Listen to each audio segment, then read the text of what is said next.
ગુજરાતમાં હવામાન વિભાગ દ્વારા વરસાદની આગાહી વ્યક્ત કરવામાં આવી છે, જેમાં સૌરાષ્ટ્ર અને કચ્છમાં વરસાદ ખાબકી શકે છે। રાજ્યમાં હળવાથી મધ્યમ વરસાદની શક્યતા વ્યક્ત થઈ છે। ગાજવીજ સાથે સૌરાષ્ટ્ર અને કચ્છના કેટલાક વિસ્તારોમાં વરસાદની શક્યતા।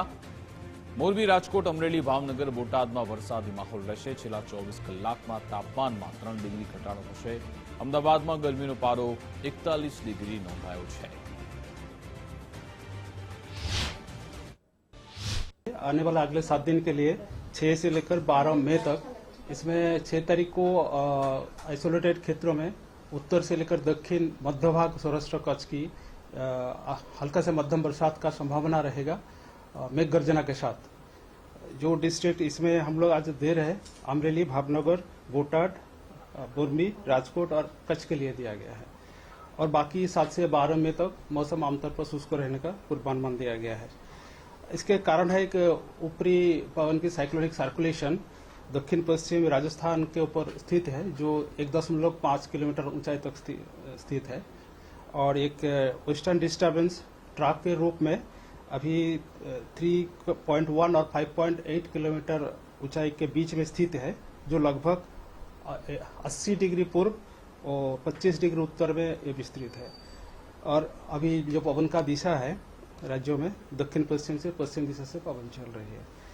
और ये जो अधिकतम तापमान का बात करें तो अगले 3 दिन तक कोई तापमान में बड़ा बदलाव नहीं रहेगा, लेकिन उसके आगे तापमान में बढ़ोतरी रहेगा, ग्रेजुअल राइज रहेगा 2 से 3 डिग्री सेंटीग्रेड।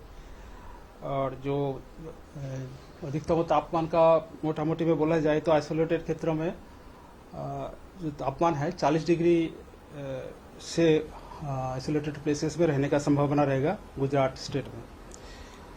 और जो अधिकतम तापमान और उच्च आर्द्रता के कारण जो हमारा तटीय क्षेत्र है उत्तर गुजरात, जो तो सौराष्ट्र कच्छ और साउथ गुजरात की जो तटीय क्षेत्र है इसमें हॉट एंड ह्यूमिड कंडीशन का रहने का संभावना रहेगा। आ तरफ अंबालाल पटेले राज्यમાં વરસાદની આગાહી કરી છે। ગરમીને લઈને પણ આકલન કર્યું। તેમણે કહ્યું કે 8 મે સુધી ગુજરાતના વિવિધ ભાગમાં વરસાદની શક્યતા। પ્રી મોન્સૂન એક્ટિવિટીના કારણે વરસાદી માહોલ રહેશે। 12 મે સુધી રાજ્યમાં આકરી ગરમી પણ પડશે। મધ્ય અને ઉત્તર ગુજરાતમાં પારો 44 ડિગ્રીએ પહોંચશે। કચ્છ અને સૌરાષ્ટ્રમાં તાપમાન 43 ડિગ્રી સુધી જશે। 11 થી 20 મે વચ્ચે અરબ દેશની આંધી આવશે। રાજ્યમાં 50 કિલોમીટરની ઝડપે પવન ફૂંકાવાની વકી। 20 થી 23 મે દરમિયાન આંધી સાથે વરસાદ પડશે। ત્યાં સાનુકૂળ હવામાન હોય ત્યાં વરસી જતું હોય છે।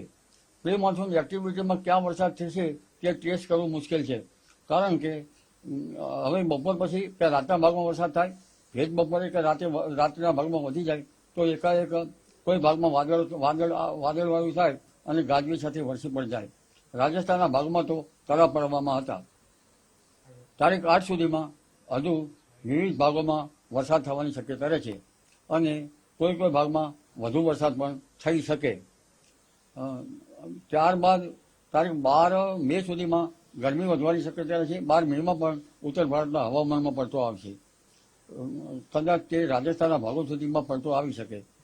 એટલે 12 મે સુધીમાં મધ્ય ગુજરાતના ભાગોમાં મહત્તમ ઉષ્ણતામાન વધી શકે અને ધીરે ધીરે 11 થી 20 મેમાં મહત્તમ ઉષ્ણતામાન 44-45 ડિગ્રી સેલ્સિયસ જેવું થઈ જવાની શક્યતા રહે। પણ પવનની ગતિના કારણે લૂ વાય। ઉપરાંત ઉત્તર ગુજરાતના ભાગો પર મહત્તમ ઉષ્ણતામાન 43-44 ડિગ્રી સેલ્સિયસ સુધી થઈ શકવાની રહે, પણ પવનની ગતિના કારણે લૂ વાઈ શકે। ગીર સોમનાથ જિલ્લામાં એકાએક વાતાવરણ પલટાયું હતું, જ્યાં ભારે ગાજવીજ સાથે માવઠાની શરૂઆત થઈ। ગીર ગઢડા પંથકમાં કમોસમી વરસાદ આવ્યો। ધોકડવા સહિતના ગ્રામ્ય વિસ્તારોમાં વરસાદી માહોલ જોવા મળ્યો। કમોસમી વરસાદથી કેસર કેરીના પાકને નુકસાનની ભીતિ। ભારે પવન સાથે વરસાદથી ખેડૂતો મુશ્કેલીમાં મુકાયા। કેરીના પાક પર કમોસમી વરસાદે પાણી ફેરવી નાખ્યું। તો હવામાન વિભાગે હજુ પણ આગાહી કરી છે 8 મે સુધી આવી સ્થિતિ રહી શકે છે, જેના કારણે ખેડૂતો અત્યારે થોડા પરેશાન છે। ગીર સોમનાથના જિલ્લાના દ્રશ્યો, જ્યાં જાણે કે ચોમાસાની સિઝન હોય તે રીતે ભારે પવન ફૂંકાવાની શરૂઆત થઈ।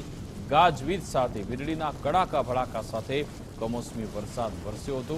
વાતાવરણમાં ઠંડક તો પ્રસરી છે, તાપમાનનો પારો ગગડ્યો છે, પણ એની સામે ખેડૂતો ચિંતાતુર છે, કારણ કે એમનો પાક બગડી શકે છે. ગીર સોમનાથમાં ઉનાના વાતાવરણમાં પણ એકાએક પલટો આવ્યો હતો. ઉના શહેરમાં મિની વાવાઝોડું આવ્યું.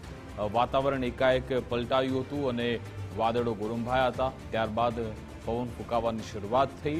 ભારે પવનને કારણે ઉનામાં ધૂળની ડમરીઓ ઉડી. ઉનાના કંસારી રોડ પર એક વૃક્ષ પણ ધરાશાયી થઈ ગયું. ભારે પવન ફૂંકાતા કેરીના પાકને નુકસાનની ભીતિ છે.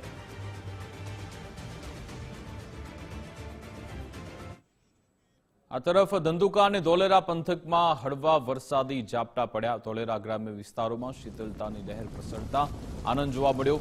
કાળઝાળ ગરમી વચ્ચે વરસાદી લહેર આવતા ખુશી જોવા મળી. ભારે પવન સાથે વરસાદી ઝાપટાનું આગમન થયું. ધંધુકા પંથકમાં વાદળછાયા વાતાવરણ વચ્ચે વરસાદી માહોલ. અસહ્ય ગરમીથી લોકોને મોટી રાહત મળી છે.